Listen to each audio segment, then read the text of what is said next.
আজ আপনাদের অন্যরকম একটি কোরিয়ান মুভির গল্প শোনাবো, যার শুরুটা হবে হাসি দিয়ে আর শেষটা হবে ততটাই কান্না দিয়ে। মুভির নাম হচ্ছে আই ক্যান স্পিক। আর সব থেকে বড় বিষয় হচ্ছে এটি একটি অমীমাংসিত সম্পূর্ণ সত্য ঘটনা, যে ঘটনা আপনার হৃদয়কে নাড়িয়ে দিবে। তো কথা না বাড়িয়ে চলুন মুভির মূল গল্পে যাওয়া যাক।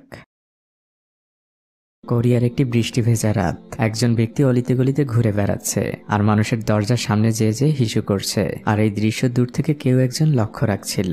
দৃশ্য পরিবর্তন হয়। ট্রেনের মধ্যে এই ব্যক্তির নাম হচ্ছে পার্ক মিন জে। সে আমাদের মুভির অন্যতম প্রধান চরিত্র। তার নতুন সরকারি চাকরি হয়েছে শহরের সিটি কর্পোরেশনে। আজ ছিল তার প্রথম দিন। কিন্তু পার্ক মিন জে যখন তার অফিস বিল্ডিং এর সামনে আসে, সে দেখতে পায় সেখানে কোনো মানুষ নেই। চারদিকে এক শুনশান নীরবতা। সে ঘড়ির দিকে তাকিয়ে দেখে অফিস শুরু হতে এখনো 5 মিনিট বাকি। আর ঠিক তখনই পেছন থেকে দেখা যায় সকল অফিস স্টাফ একসাথে অফিসে এসেছে। পার্ক মিন জের মূলত পাবলিক রিলেশনশিপ ডিপার্টমেন্টে চাকরি হয়েছে। এদের কাজ হচ্ছে নাগরিকদের অসুবিধাগুলো শোনা এবং সেগুলোকে সলভ করা। পার্ক মিন জে এখানে সব থেকে জুনিয়র অফিসার। সে তার অফিসের সবার সাথে পরিচিত হয়। পার্ক মিন জে ছিল খুবই গোছালো। সে খুব গোছগাছ করে তার ডেস্কে বসে। পাশে বসে থাকা সোহা নামক মেয়েটি খুব অবাক চোখে তার দিকে তাকাচ্ছিল।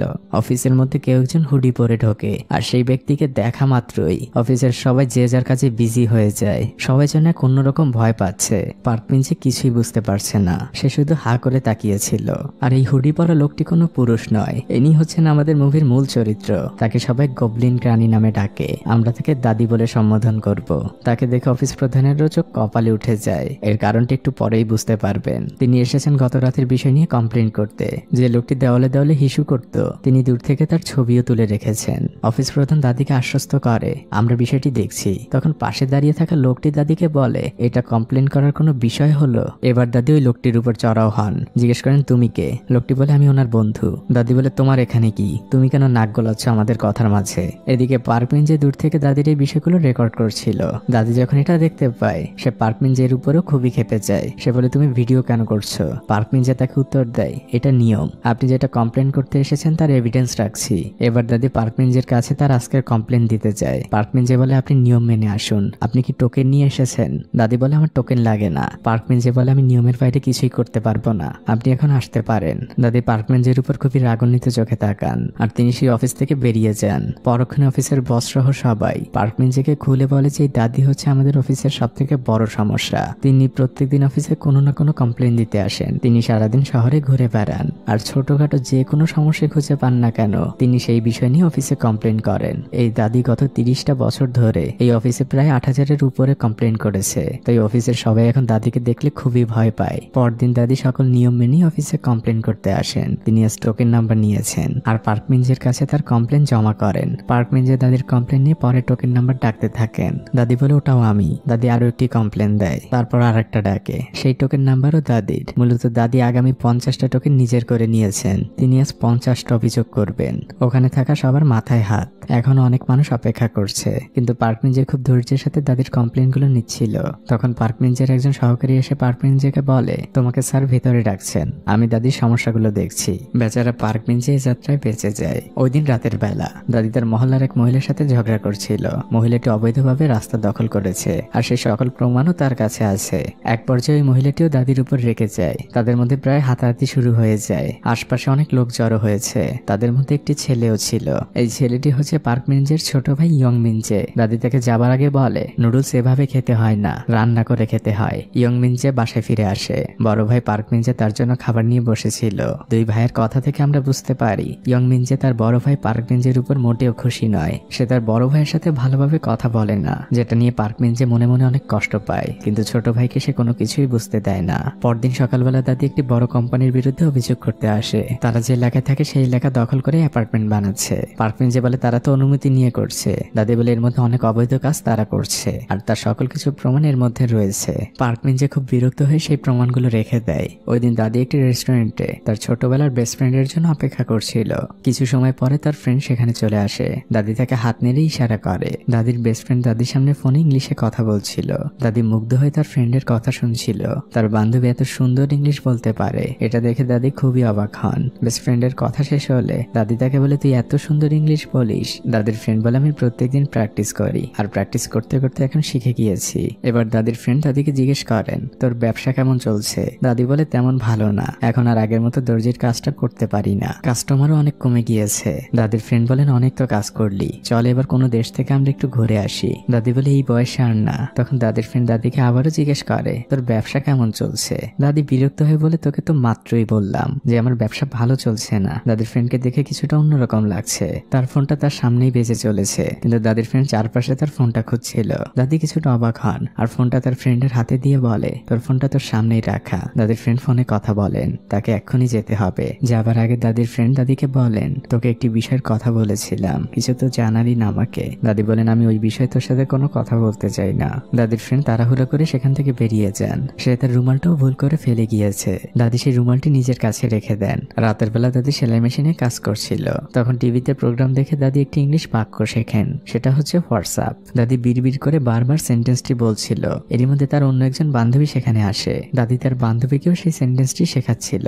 দাদির বান্ধবী চলে গেলে দাদি তার ফোনে একটি নাম্বার ডায়াল করে, আর ফোনের ওপাশ থেকে দাদিকে কেউ একজন ইংলিশে জিজ্ঞেস করে, আপনি কে বলছেন? দাদি সাথে সাথে ফোনটা কেটে দেয়। দাদি কাকে কল দিয়েছিল তার সামনে জানতে পারবেন। পরদিন আমরা দেখতে পাই দাদি একটি স্পোকেন ইংলিশ কোচিং এ ভর্তি হয়েছেন, কিন্তু সেখানে সবাই অল্প বয়সী শিক্ষার্থী, আর সেখানে থাকা শিক্ষক খুব দ্রুত সবকিছু বোঝাচ্ছিল, যার ফলে দাদি কিছুই বুঝতে পারছিল না। সে বারবার শিক্ষককে বলছিল ধীরে বলতে। শিক্ষক কিছুটা তাচ্ছিল্যের সুরে দাদির উপরে হাসেন।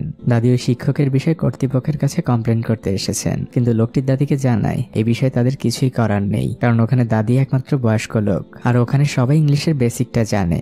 এদিকে আমরা পার্কমিনজেকে একজন বিদেশির সাথে ইংলিশে খুব সুন্দরভাবে কথা বলতে দেখতে পাই, আর তার পেছনে আমরা দাদিকেও দেখতে পাই। দাদি দূর থেকে এই কথাগুলো শুনছিল, আর ধীরে ধীরে সে পার্কমিনজের কাছে আসে। দাদি তো খুবই অবাক, পার্কমিনজে এত সুন্দর ইংলিশ বলতে পারে। ওই লোকটি সেখান থেকে চলে গেলে পার্কমিনজে পেছনেই দাদিকে দেখতে পায়, আর তার চোখ কপালে উঠে যায়। দাদি খুব করে পার্কমিনজেকে রিকোয়েস্ট করছে তাকে যেন পার্কমিনজে ইংলিশ শেখায়। সে এমনি এমনি শিখবে না, তার বিনিময়ে পার্কমিনজেকে সে টাকাও দিবে। কিন্তু পার্কমিনজে তাকে জানায়, আমার হাতে অত সময় নেই, আমি সারাদিন অফিস করি, আপনার মতো অনেক মানুষেরই কমপ্লেন জমে আছে, আমার সময় হবে না, আপনি আমাকে মাফ করবেন। পার্কমিনজে সেখান থেকে চলে যায়। কিন্তু দাদিও নাছর বান্দা, সে দিনরাত পার্কমিনজেকে ফোন করতে থাকে যেন তাকে সে ইংলিশ শেখায়। পার্কমিনজে বৃদ্ধ মহিলার উপরে খুবই বিরক্ত।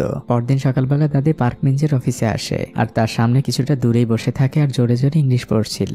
পার্কমিনজে তখন তার কাছে যেয়ে বলে, আপনি কিন্তু আমাদের কাজে অসুবিধা করছেন। দাদি তাকে জিজ্ঞেস করে, তুমি কি আমাকে ইংলিশ শেখাবে না? পার্কমিনজে বলে, না। দাদি বলেন, ভেবে বলছো তো? পার্কমিনজে বলে, আমি ভেবেই বলছি। দাদি বলেন, ঠিক আছে। দাদি এবার কয়েক হাজার কমপ্লেন ভর্তি একটি ব্যাগ হাতে নেন, আর সেগুলো নিয়ে যখন তিনি জমা দিতে যাচ্ছিলেন তখন পার্কমিনজের সকল কলিগেরা তার কাছে হাত জোর করে রিকোয়েস্ট করে দাদিকে ইংলিশ শেখানোর জন্য। দাদির ইংলিশ শেখা শুরু হয়। পার্কমিনজে তাকে একটি ওয়ার্ড বুক দেয়। দাদি বলেন, এগুলো তো আমি ছোটবেলায় শিখেছি। পার্কমিনজে এবার দাদিকে একটি ডিকশনারি বের করে দেন, আর তাকে সেটি দিয়ে বলেন, আপনি এখান থেকে কিছু ওয়ার্ড মুখস্থ করবেন, কাল আমি আপনার পরীক্ষা নিব, আপনি যদি 80% মার্ক পান তাহলেই আমি আপনাকে ইংলিশ শেখাবো। ওই দিন রাতের বেলা দাদি একদম ছোট মানুষের মতো টেবিল চেয়ারে পড়তে বসেন। পরদিন সকালবেলা দাদির এক্সাম শুরু হয়। পার্কমিনজে পাশেই দাঁড়িয়েছিল।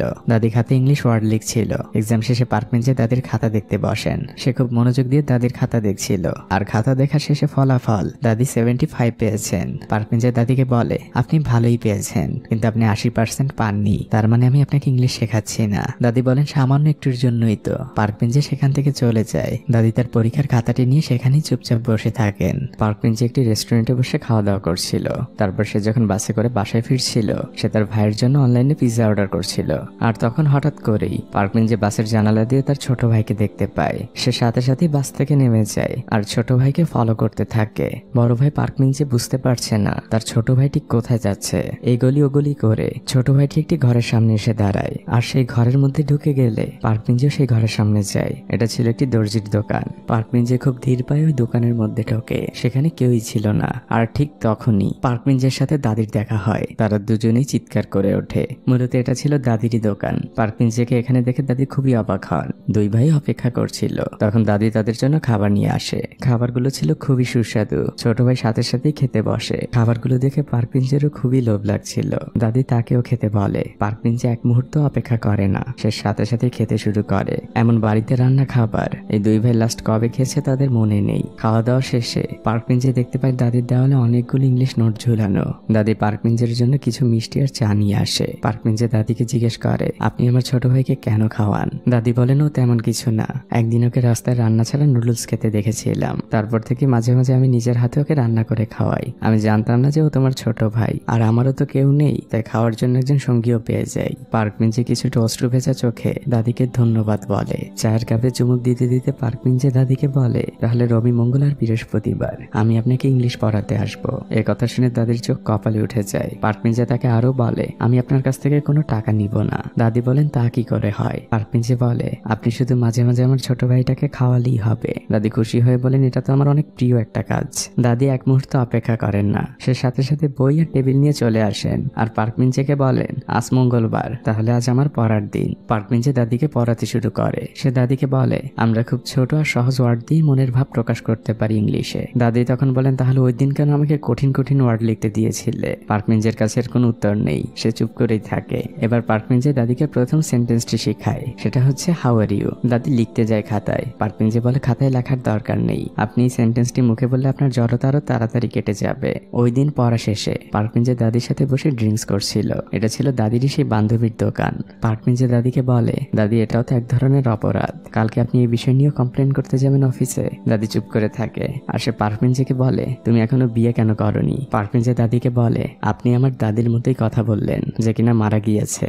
আসলে আমার বিয়ের সময়টা পার হয়ে গিয়েছে, এখন শুধু আমার চিন্তা আমার ছোট ভাইটাকে নিয়ে। পার্কমিঞ্জে এবার দাদিকে বলে, আপনারও তো নিশ্চয়ই আমাদের মতোই নাতি নাতনি রয়েছে। দাদি কিছুক্ষণ চুপ থেকে বলেন, আমার কোনো নাতি নাতনি নেই, এমনকি আমার কোনো সন্তানও নেই। দাদি কথাটি এড়িয়ে যান। দাদির বান্ধবীও সেখানে আসে। তারপর তারা তিনজন মিলে অনেক রাত পর্যন্ত সেখানে বসে থাকে। পরদিন পার্কমিঞ্জে সময় মতোই দাদিকে পড়াতে আসে আর সে দূর থেকেই দাদিকে জিজ্ঞেস করে, হাউ আর ইউ? দাদিও হাত নেড়ে উত্তর দেয়, I am fine, and you? এভাবে চলতে থাকে দাদির ইংলিশের প্র্যাকটিস। পার্কমিঞ্জে এখন তাকে বাস্তবিক জীবনে ইংলিশ বলা শেখাচ্ছে, কিভাবে কফি অর্ডার করতে হয়, কিভাবে মানুষের সাথে কথা বলতে হয়। পার্কমিঞ্জে প্রতিদিন তাকে নানা কাজের মধ্যে দিয়ে সেগুলো শেখাচ্ছিল আর দাদিও খুব উৎসাহ নিয়ে সেগুলো শিখছিল।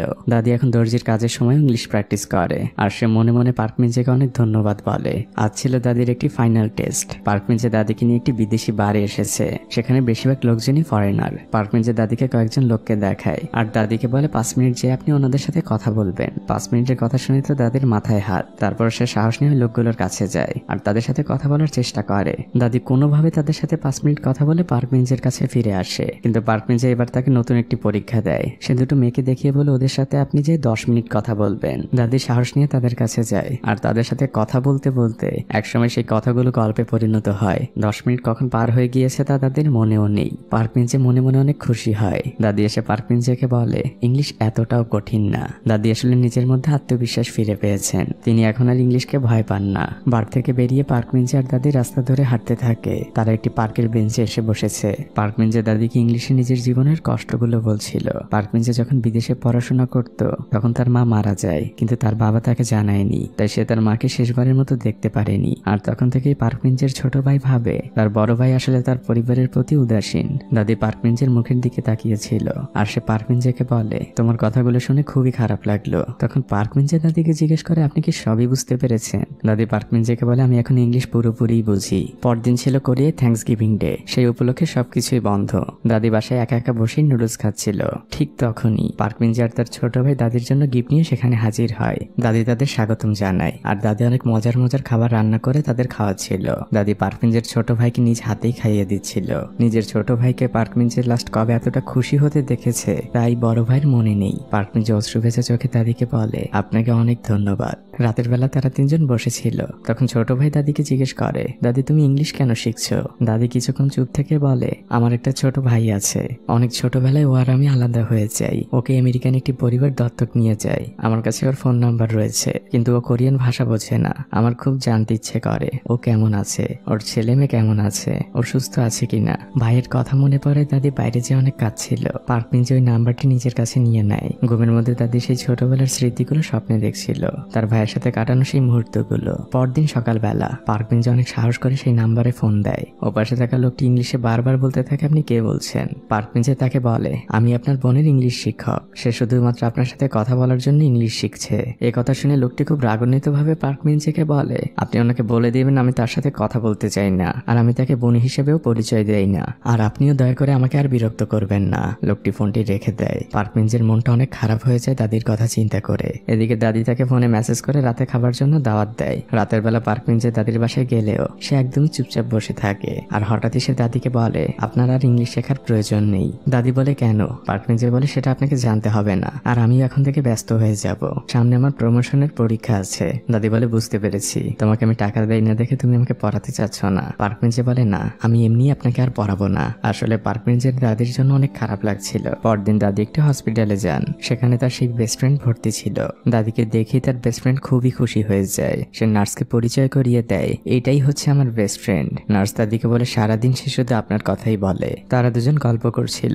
দাদির বেস্ট ফ্রেন্ড দাদিকে বলে আমার জন্য কি হয়েছে, আমি কিছুই মনে রাখতে পারছি না। দাদি তার হাতে থাকা সেই রুমালটি তার বেস্ট ফ্রেন্ডকে ফিরিয়ে দেয়, আর সে অনেক কাঁদতে থাকে আর বলতে থাকে তুই কেন হঠাৎ করে এমন অসুস্থ হলি। দাদির বেস্ট ফ্রেন্ড তখন দাদিকে বলে তুই আর বদলালি না, সে ছোটবেলার মতোই শুধু কাঁদতেই পারিস, তোকে অনেক শক্ত হতে হবে, সামনে তোর অনেক দায়িত্ব।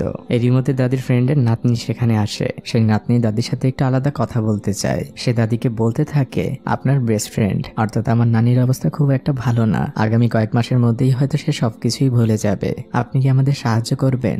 দাদি অন্যদিকে তাকিয়ে থাকে। মেয়েটি বলে এটা কি আপনার জন্য অনেক কঠিন হয়ে যাবে? দাদি কোনো উত্তর দেয় না। এটা কিন্তু আপনার বেস্ট ফ্রেন্ডের শেষ ইচ্ছা। মেয়েটি আসলে দাদির কাছে কি সাহায্য চাচ্ছে তা আপনারা একটু পরেই বুঝতে পারবেন। দাদি যখন তার কলোনিতে ফিরে আসে, সে দেখতে পায় তার প্রতিবেশী সেই দোকানদারকে পুলিশ ধরে নিয়ে যাচ্ছে। সেই দোকানদার মহিলা ভাবে দাদি হয়তো কমপ্লেন করেছে, তার কারণে পুলিশ তাকে ধরে নিয়ে যাচ্ছে। তাই সে দাদির উপরে অনেক চিল্লাচিল্লি করতে থাকে, কিন্তু দাদি তো আসলে এসবের কিছুই জানে না। পরদিন সকালবেলা দাদি সেই সিটি কর্পোরেশন অফিসে আসে। সে তার কমপ্লেনগুলোর খোঁজ নিতে এসেছিল, কিন্তু তখনই সে আড়াল থেকে শুনতে পায় গতকালকে ওই মহিলাকে আসলে এরা পরিকল্পনা করে ধরিয়েছে, কারণ বিল্ডার্স কোম্পানি মেয়রকে অনেকগুলো টাকা দিয়েছে। এটা শুনে দাদি খুবই রেগে যান। সে সাথে সাথে হেল্প ডেস্কে যেয়ে তার জমা দেওয়া সেই ফাইলগুলো ফেরত চায়, কিন্তু ওখানে থাকা মেয়েটি ভয়ে ভয়ে বলে ফাইলগুলো কোথায় আছে তা আমি বলতে পারবো না। এটা শুনে দাদি আরো রেগে যান। তখন মেয়েটি বলে আপনার ফাইলগুলো তো পার্কমিঞ্জের কাছে জমা দিয়েছিলেন, সে ভালো বলতে পারবে। এরই মধ্যে পার্কমিঞ্জি সেখানে চলে আসে। দাদি তাকে দেখা মাত্রই দৌড়ে তার কাছে যায়, আর দাদি তাকে বলতে থাকে তুমি আমার সেই ফাইলগুলোকে কোথায় রেখেছো? পার্কমিঞ্জি তখন দাদিকে বলে বিল্ডার্স কোম্পানি যা কিছুই করছে না কেন আইন মেনেই করছে, আপনার ওই প্রমাণে কিছু যায় আসে না। দাদি পার্কমিঞ্জির উপর খুব বেশি রেগে যান, আর সে বলে তুমি কি ওই ফাইলগুলো একবারও খুলে দেখেছিলে? আমি কয়েক বছর ধরে ওদের বিরুদ্ধে প্রমাণ জোগাড় করেছি। পার্কমিঞ্জি তখন বলে আপনার দোকানের তো কোনো সমস্যা হয়নি, তাহলে অন্যকে নিয়ে কেন আপনার মাথা ব্যথা? দাদি বলেন আমি এত কমপ্লেন করি কি আমার নিজের জন্য, আমি আমার নিজেকে নিয়ে চিন্তা করি না। ওই মহিলাটির এই দুনিয়াতে তার মা ছাড়া কেউ নেই, ওই দোকানের উপর দিয়ে তার পুরো পরিবার চলে। পার্কমিঞ্জি তখন দাদিকে বলে আপনার এই ভালো কাজের জন্য কেউ আপনাকে হাততালি দিবে না, বরং মানুষ আপনাকে ঘৃণা করবে। আপনি নিজের কাজ নিয়ে ব্যস্ত থাকুন, অন্যের বিষয়ে নাক গলানোর দরকার নেই। এই কথা শুনে দাদি পার্কমিঞ্জিকে একটি কোষে থাপ্পড় মারে। চারদিকে একদম নীরব হয়ে যায়। সেখানে পার্কমিঞ্জের ছোট ভাইও দাঁড়িয়েছিল। নীরবতাটা পার্কমিঞ্জেই ভাঙে। সে দাদিকে রাগান্বিত ভাবে বলে আপনার ইংলিশ শেখার কোনো প্রয়োজন নেই, আপনি ইংলিশ শিখে যে ভাইয়ের সাথে কথা বলতে চান সে আপনার সাথে কোনোদিনও কথা বলতে চায় না, এমনকি আপনার পরিচয় দিতে রাজি না। সে আপনাকে ঘৃণা করে। দাদির এই কথা শুনে চোখ কপালে উঠে যায়, আর সাথে সাথে তার বুকে ব্যথা শুরু হয়ে যায়। সবাই এসে দাদিকে ধরে। দৃশ্য পরিবর্তন হয়। পার্কমিঞ্জি একদম চুপচাপ হয়ে গিয়েছে। দাদির সাথে খারাপ ব্যবহারের জন্য তার মনটা ভীষণ খারাপ। পার্কমিঞ্জি অফিসের স্টোর রুমে যায়, আর সে সেখান থেকে খুঁজে দাদির সেই পুরনো ফাইলটি বের করে, যেখানে ওই বিল্ডার্স কোম্পানির বিরুদ্ধে অনেক প্রমাণ ছিল। পার্কমিঞ্জি ওই প্রমাণগুলো দেখে খুবই অবাক হয়, কারণ তার এই বিষয়গুলো জানা ছিল না। এদিকে দেখা যায় সেই বিল্ডার্স কোম্পানির গ্যাংস্টার এসে সেই দোকানটি উচ্ছেদ করার চেষ্টা করছে। দোকানদার মহিলা তাকে বাধা দেওয়ার অনেক চেষ্টা করছিল, কিন্তু অসহায় মহিলাটি তার সাথে পেরে উঠছিল না। তখন সেখানে পার্কমিঞ্জি আসে আর সবাইকে থামতে বলে। তখন গ্যাংস্টার জিজ্ঞেস করে তুমি কে? পার্কমিঞ্জি তার পরিচয় দেয়। গ্যাংস্টার বলে তাহলে তো আপনি আমাদেরই লোক, এদেরকে একটু বুঝিয়ে বলুন এই জায়গায় তার অবৈধভাবে থাকে তাদের এখান থেকে চলে যেতে হবে। কিন্তু পার্কমিঞ্জি তাকে উত্তর দেয় যেহেতু কোর্টের রায় এখনো আসেনি সেহেতু এই জায়গায় এখনো তারা থাকতে পারবে, তারা এখানে থাকবে কি থাকবে না সেটা আইন ডিসাইড করবে, আপনি ডিসাইড করার কেউ না। পার্কমিঞ্জির এই কথায় মহল্লা সবাই অনেক খুশি হয়। তারা সবাই নিজেদের মধ্যে এক আত্মবিশ্বাস ফিরে পায়। কিন্তু এই কাজের জন্য পার্কমিঞ্জিকে তার বস ফোন করে অনেক ঝাড়ি দিতে থাকে, কিন্তু পার্কমিঞ্জি তার বসকে জানিয়ে দেয় সে ন্যায় বিচারের জন্য এই মহল্লাবাসীর পাশেই থাকবে। ওই মহল্লার সবাই পার্কমিঞ্জিকে মন থেকে অনেক ধন্যবাদ জানায়। পার্কমিঞ্জি ফিরে যাবার সময় তার চোখ পড়ে দাদির দোকানের দিকে। সে কিছুক্ষণ চুপচাপ সেদিকে তাকিয়ে থাকে। এদিকে দাদি তার বেস্ট ফ্রেন্ডকে দেখতে হসপিটালে এসেছে। সে তার ফ্রেন্ডকে ইংলিশে জিজ্ঞেস করছিল হাউ আর ইউ, কিন্তু তার ফ্রেন্ড একদমই নির্বাক। দাদি বলে তুই এত তাড়াতাড়ি সবকিছু ভুলে যেতে পারিস না, তুই তো বলতি ওদেরকে একটি শিক্ষা দিবি, ওদেরকে আইনের কাঠগড়ায় দাঁড় করাবি, কিন্তু তুই এভাবে চুপ হয়ে গেলে কে দাঁড় করাবে ওদের আইনের কাঠ করায়। এরই মধ্যে দাদির বেস্ট ফ্রেন্ডের নাতনি সেখানে আসে। সে দাদিকে বলে সে এখন আর কাউকে চিনতে পারে না, আমাকেও চিনতে পারে না, কিন্তু সে সবকিছু ভুলে যাওয়ার আগে আপনার জন্য একটি চিঠি রেখে গিয়েছে, সেটা আপনাকে দিতে বলেছিল। দাদি চিঠিটা খোলে। চিঠি পড়ে দাদির দু চোখ পানিতে ছলছল করছিল। এরই মধ্যে একজন লোক ওই রুমে প্রবেশ করে। সে দাদিকে জিজ্ঞেস করে আপনিও তো আপনার ফ্রেন্ডের মতোই একজন কমফোর্ট ওমেন, তাই না? তখন পাশে দাঁড়িয়ে থাকা মেয়েটি লোকটিকে বলে আপনাকে এখন এখানে আসতে নিষেধ করেছিলাম, আমি এখনো তাকে কিছুই জানাইনি। তখন লোকটি তার পরিচয় দাদিকে দেয়। সে একজন নিউজ রিপোর্টার, সেই সাথে সে রেজুলেশন 121-এরও একজন সদস্য, যার কমফোর্ট ওমেনদের ন্যায় বিচারের জন্য যুক্তরাষ্ট্রের আদালতে মামলা করেছে। মূলত এই রিপোর্টার দাদির একটি ইন্টারভিউ নিতে চায়। পাশে দাঁড়িয়ে থাকা মেয়েটি রিপোর্টারকে থামতে বলে। তখন দাদি বলে ওকে বলতে দাও, আমি ইন্টারভিউ দিব পরদিন। কোরিয়ার সব থেকে বড় জাতীয় দৈনিকের প্রথম পাতায় দাদির ছবি প্রকাশ পায়। সেই সাথে প্রকাশ পায় এত বছর লুকিয়ে রাখা দাদির এক নির্মম সত্য ঘটনা। দাদি একজন কমফোর্ট ওমেন, যাকে 1943 সালে মাত্র 13 বছর বয়সে যুদ্ধের সময় জাপানি সৈনিকেরা ধরে নিয়ে গিয়েছিল তাদের ক্যাম্পে। তারপর দিনের পর দিন, মাসের পর মাস জাপানি সৈনিকেরা তার উপর চালিয়েছিল শারীরিক নির্যাতন। দাদির জীবনের এই অজানা গল্প শুনে সবাই অনেক কাঁদছিল। দাদি তার মায়ের কবরের পাশে এসেছে, কারণ সে তার মাকে প্রমিস করেছিল সে বেঁচে থাকতে কোনোদিন এই ঘটনা কাউকেই বলবে না, কিন্তু আজ সেই ঘটনা সে সবাইকে বলে দিয়েছে। তাই সে তার মায়ের কাছে ক্ষমা চায়। মূলত জাপান কোরিয়া যুদ্ধের সময় যে মেয়েগুলোকে জাপানিজ ক্যাম্পে ধরে নিয়ে যে নির্যাতন চালানো হয়েছিল তাদেরকে কমফোর্ট ওমেন বলা হয়। দাদি বাসায় ফিরে তার ঘরের কাজগুলো করছিল, আর তখনই আমরা দরজায় পার্ক মিঞ্জেকে দেখতে পাই। দাদি আর পার্ক মিঞ্জে দুজন দুজনের দিকে কিছুক্ষণ চুপচাপ তাকিয়ে থাকে। দাদি তারপর পার্ক মিঞ্জের কাছে যে ধীর গলায় বলে তোমার নিশ্চয়ই খাওয়া হয়নি, একটু অপেক্ষা করো, আমি খাবার নিয়ে আসি। তখন পার্ক মিঞ্জে ধীর গলায় বলে দাদি আমি সরি। পার্ক মিঞ্জে সরি বলতেই থাকে আর কাঁদতে থাকে। তখন দাদি যে তাকে জড়িয়ে ধরে। এরপর দাদি তার আলমারি থেকে খুব পুরনো একটি বাক্স বের করে। তার মধ্যে ছিল খুব পুরনো একটি বই, আর সেই বইয়ের ভাঁজের মধ্যে খুব পুরনো একটি ছবি। দাদি পার্ক মিঞ্জেকে বলতে থাকে এটা এমন এক স্মৃতিময় ছবি যে স্মৃতি আমি সবসময় ভুলতে চাই। এতটা বছর যে স্মৃতি থেকে পালিয়ে বেড়াচ্ছি, আমি এই ছবিটি গত 60 বছর কাউকে দেখাইনি, আজ তোমাকে প্রথম দেখালাম। ছবির এই যে মেয়েটাকে দেখতে পাচ্ছ এটা আমি, আর আমার পাশে দাঁড়ানো ওই মেয়েটি সে আমার বেস্ট ফ্রেন্ড যে এখন হসপিটালে ভর্তি আছে। ছবিটি জাপানিজ ক্যাম্পেই তোলা। ওরা আমাদের উপর প্রত্যেকদিন অমানসিক নির্যাতন চালাতো। আমি আর সহ্য করতে পারছিলাম না, চেষ্টা করেছিলাম এই পৃথিবী থেকে বিদায় নিতে, কিন্তু আমার ওই বেস্ট ফ্রেন্ড ও আমাকে বাঁচিয়েছে, আমাকে বুঝিয়েছে, আমার মধ্যে সাহস জগিয়েছে, আমাকে বলেছে না কাঁদতে, সব সময় হাসি মুখে থাকতে। এই যে এখন এভাবে বেঁচে আছি তার পিছনে ওর অবদান অনেক। আমরা ওই ক্যাম্প থেকে বেরিয়ে জাপানিজ সৈনিকদের বিরুদ্ধে অভিযোগ করেছিলাম, কিন্তু আমাদের যে ইংলিশ ট্রান্সলেটর ছিল সে আমাদের বলা কথাগুলো না লিখে ভুল কথা লিখেছিল। যে বিষয়টি আমার বেস্ট ফ্রেন্ড যখন বুঝতে পেরেছিল তারপর থেকে সে ন্যায় বিচারের জন্য ইংলিশ শিখতে শুরু করেছিল। এই যে জাপানিজদের বিরুদ্ধে চিঠিটা ওরই লেখা। কিন্তু যেদিন আমি বুঝতে পেরেছিলাম আমার বেস্ট ফ্রেন্ড সবকিছুই ভুলে যাচ্ছে, সেই দিন থেকেই আমি ইংলিশ শিখতে শুরু করেছিলাম, কারণ আমি জানতাম আমার হেল্প ওর অবশ্যই দরকার হবে। আমি কখনোই আমার ভাইয়ের সাথে কথা বলার জন্য ইংলিশ শিখিনি। ও যে আমাকে ঘৃণা করে আমি আগে থেকেই জানতাম। দাদি পার্ক মিঞ্জেকে বলে তুমি কি আমাকে আমার শেষ লড়াইটা লড়তে সাহায্য করবে? দৃশ্য পরিবর্তন হয়। দাদিকে তার এই বান্ধবী কয়েকদিন ধরেই এড়িয়ে চলছে। দাদি তার পিছু পিছু ছুটে যায় আর বলে তুমি আমাকে এড়িয়ে কেন চলছো? আমার অতীত জেনে তুমি আমার সাথে এখন আর কথা বলতে চাও না। তখন দাদির বান্ধবী দাদিকে বলে তুমি আমাকে কখনো বন্ধুই ভাবনি, এত বড় একটি বিষয় তুমি আমার কাছ থেকে লুকিয়ে রেখেছো। নিউজ পেপারে তোমার গল্প জানার পরে আমি কত কেঁদেছি তুমি জানো। সেই বান্ধবী দাদিকে জড়িয়ে ধরে আর দাদিকে বলতে থাকে তোমার অনেক কষ্ট হয়েছিল তাই না? দাদিও তখন হাউমাউ করে কেঁদে দেয়। পরদিন দাদির পাসপোর্টের জন্য ছবি তোলা হয়। এর কয়েকদিনের মধ্যে পার্ক মিঞ্জে এসে দাদিকে তার পাসপোর্টটি দেয় আর বলে পাসপোর্টের ছবিটি কিন্তু অনেক সুন্দর হয়েছে। আমেরিকার আদালতে যে বিষয়গুলো নিয়ে সে বলবে সেই বিষয়গুলো সে সবার সামনে প্র্যাকটিস করছিল। সে মাঝে মাঝেই ভুলে যাচ্ছিল, আবার নিজেকে শুধরে নিচ্ছিল। পরের দৃশ্যে দেখা যায় দাদি যখন তার দোকানের দরজাটা খুলতে যায় তখন একটি খাম নিচে পড়ে। সেখানে সামান্য কিছু ডলার ছিল আর একটি চিঠি। এটা মূলত সেই দোকানদার মহিলা রেখেছে। সেই মহিলা চিঠিতে দাদির কাছে সরিও বলেছে, কারণ সে দাদিকে ভুল বুঝেছিল।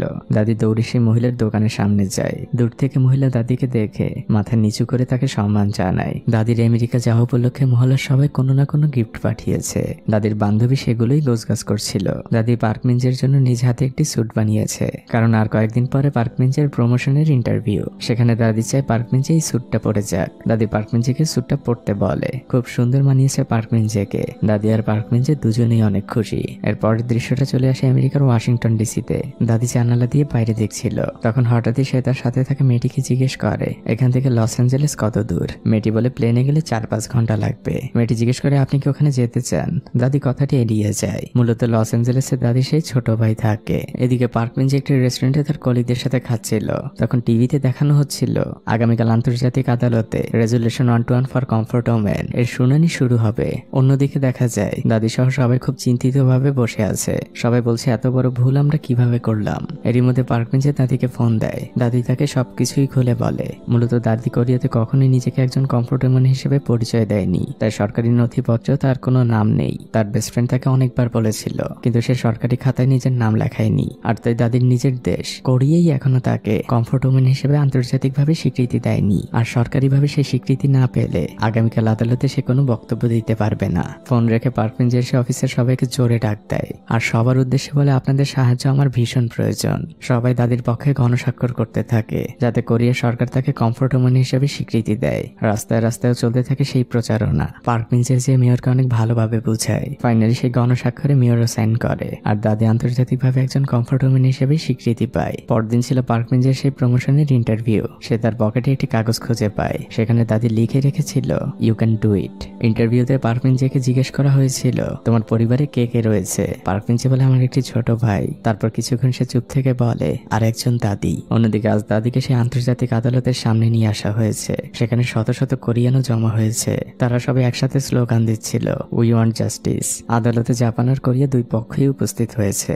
দাদি নিজ মনে মনে বলছিল আমাকে আজ পারতেই হবে। কিছুক্ষণের মধ্যে বিচার কার্যক্রম শুরু হয়ে যায়। প্রথমে মিসেল নামক একজন কোরিয়ান কমফোর্ট ওমেন নিজের সাথে ঘটে যাওয়া ঘটনা কোর্টকে বলতে থাকে। যুদ্ধের সময় জাপানিজ সৈনিকেরা তাকে একটি রুমে আটকে রেখে 10 জন সৈন্য একসাথে তার উপর শারীরিক নির্যাতন চালিয়েছিল।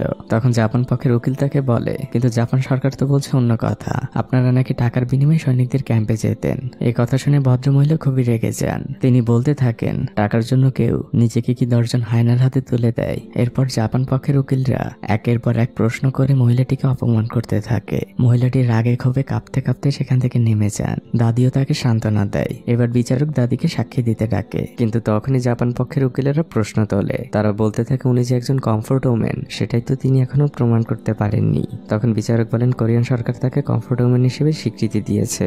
জাপান পক্ষের উকিল তখন রেগে যেয়ে বলে শুধু স্বীকৃতিই যথেষ্ট নয়, আমাদের প্রমাণ দরকার। জাপান পক্ষ থেকে অনেক কটূক্তি করতে থাকে দাদিকে উদ্দেশ্য করে। বিচারক সবাইকে থামতে বলে আর দাদির কাছে জিজ্ঞেস করে আপনি কি প্রমাণ করতে পারবেন যে আপনি একজন কমফোর্ট ওমেন। দাদি তো ইংলিশ অতটা ভালো বোঝে না। সে না বুঝেই বিচারককে উত্তর দেয় ইয়েস আই ক্যান স্পিক, যেটা কিনা এই মুভির নাম। দাদি তার হাতে একটি কাগজ নিয়ে এসে মঞ্চে দাঁড়ায়। শত শত মুখ তার দিকে তাকিয়ে আছে। ক্যামেরার ফ্ল্যাশের আলোতে চারদিক আলোকিত, কিন্তু দাদির মুখ থেকে কোনো কথা বের হচ্ছে না। সে এক অজানা ভয় পাচ্ছে। তার কানে শুধু জাপানিজ মানুষগুলোর কটূক্তি ভাসছে। বিচারকও তাকে পেছন থেকে বারবার বলছে আপনি আপনার কথাগুলো বলুন, কিন্তু দাদি চুপ করেই থাকে। তখন বিচারক দায়িত্বে থাকা লোকগুলোকে বলে দাদিকে সরিয়ে নিতে। দাদির সাথে থাকা সেই মেয়েটি দাদিকে চিৎকার করে বলতে থাকে ইউ ক্যান স্পিক। দাদি খুবই ভয় পাচ্ছিলেন। আর ঠিক তখনই তার কানে আসে খুব পরিচিত একটি কণ্ঠস্বর। সে দাদিকে জিজ্ঞেস করছে হাউ আর ইউ। দাদি চারপাশে সেই মানুষটিকে খুঁজতে থাকে আর উত্তর দেয় I am fine and you. তখন আমরা দরজার ওপাশে পার্ক বেঞ্চকে দেখতে পাই। সে দাদিকে চিৎকার করে বলছে ইউ ক্যান স্পিক। তখন দাদি উত্তর দেয় ইয়েস আই ক্যান স্পিক। দাদি তার হারিয়ে ফেলা আত্মবিশ্বাস আবারও ফিরে পায়। সেই মেয়েটি যে গার্ডদের জানায় পার্ক বেঞ্চে তাদেরই সদস্য। পার্ক বেঞ্চে তার কাছে থাকা দাদির সেই ছোটবেলার ছবিটি তার সাথে করে নিয়ে এসেছে, যেটা জাপানিজ ক্যাম্পে তোলা হয়েছিল। মেয়েটি বিচারকের কাছে সেই ছবিটি জমা দেয়। পার্ক বেঞ্চকে দেখে দাদি এক স্বস্তির নিঃশ্বাস ফেলেন। তারপর তিনি কিছু একটা ভেবে একটু পাশে এসে দাঁড়ান। তারপর তিনি সবার দিকে তাকিয়ে হঠাৎ করেই তার পেটের কাপড়টা উপরে তুলে ফেলেন আর সবাই তখন ভয়ে আটকে ওঠে। দাদির পুরোটা পেট ক্ষতবিক্ষত করে দিয়েছিল জাপানিজ সৈনিকেরা। ওখানে থাকা সবাই একদম হতবাক হয়ে যায়। পার্ক বেঞ্চে তার হাতগুলোকে শক্ত করে চেপে ধরেছে। দাদি তার জায়গায় ফিরে আসেন আর তিনি সবার উদ্দেশ্যে বলতে থাকেন জাপানিজ সৈনিকেরা এগুলো ছুরি দিয়ে খুঁচিয়ে খুঁচিয়ে করেছিল। আমার পুরো শরীর জুড়ে এমন অনেক চিহ্ন আছে। দাদি জাপান পক্ষের উকিলদের উদ্দেশ্যে বলেন আপনারা তো আমার কাছে প্রমাণ চেয়েছিলেন, এই যে নিন প্রমাণ। আমার পুরো শরীরটাই একটা প্রমাণ। আর কত প্রমাণ লাগবে আপনাদের? আর যেন আপনারা কি বলেছিলেন আমরা কমফোর্ট ওমেনরা টাকার জন্য জাপানিজদের কাছে গিয়েছিলাম। 1943 সালে আমার বয়স ছিল 13। যে বয়সে আমার পুতুল নিয়ে খেলার কথা, সেই বয়সে হয়তো আমার অত টাকার প্রয়োজন ছিল না, যার জন্য পুরোটা জীবন শরীরে ক্ষত বয়ে বেড়াবো। দাদির কথাগুলো শুনে হসপিটালে থাকা দাদির সেই বান্ধবীও কাঁদছিল। দাদি সবার উদ্দেশ্যে বলতে থাকে জাপানি সৈনিকেরা যে পাপ করেছিল সেই বোঝা আমরা এখনো বয়ে বেড়াচ্ছি। আমরা কমফোর্ট ওমেনরা এখানে কোনো বিচার চাইতে আসিনি। চাইনি। আমরা চাই আপনাদের করা পাপের জন্য আপনারা একবার আমাদের কাছে মন থেকে সরি বলুন। অ্যাটলিস্ট আমরা আমাদের পরবর্তী প্রজন্মকে বলতে পারবো এই পৃথিবীতে আমরা ন্যায় বিচার পেয়েছিলাম। তারা আমাদের কাছে ক্ষমা চেয়েছিল। আমাদের কমফোর্ট ওমেনদের এই চাওয়াটা কি খুব বেশি? অশ্রু ভেজা চোখে দাদি তার বক্তব্য শেষ করেন। হাততালিতে চারদিক মুখরিত। ওখান থেকে বের হবার পর জাপানিজ পক্ষের সকল উকিল দাদির কাছে এসে সরি বলে, কিন্তু জাপান সরকারের লোকজন দাদিকে দূর থেকে কটু কথা শুনিয়ে যায়। দাদি অনেক রেগে যান। পার্ক মিঞ্চে তাকে শান্ত করে। এদিকে সেই মেয়েটি এসে দাদিকে জানায় আপনার জন্য কেউ একজন অপেক্ষা করছে। দাদি ওয়েটিং রুমে যান আর তিনি সেখানে যে দেখতে পান তার সেই ভাই তার জন্য অপেক্ষা করছে। দাদি জিজ্ঞেস করেন তুমি কিভাবে জানলে আমি এখানে? দাদির ভাই বলে আমি তোমাকে পত্রিকায় দেখেছি, আর ওই যে ছেলেটা আছে না, ও প্রত্যেক দিন আমাকে ফোন করত। দাদির ভাই দাদিকে শক্ত করে জড়িয়ে ধরে। আর দুই ভাই বোনের এই সুন্দর মুহূর্তের মধ্যে দিয়েই এই মুভিটি এখানেই শেষ হয়ে যায়। 2007 সালের 30 জুলাই কমফোর্টেবল রেজুলেশন 121 আন্তর্জাতিক আদালতে পাশ হয়। এই ছবিগুলো ছিল সেই সময়কার সত্যিকারের ছবি, আর ইনি ছিলেন সেই সত্যিকারের দাদি।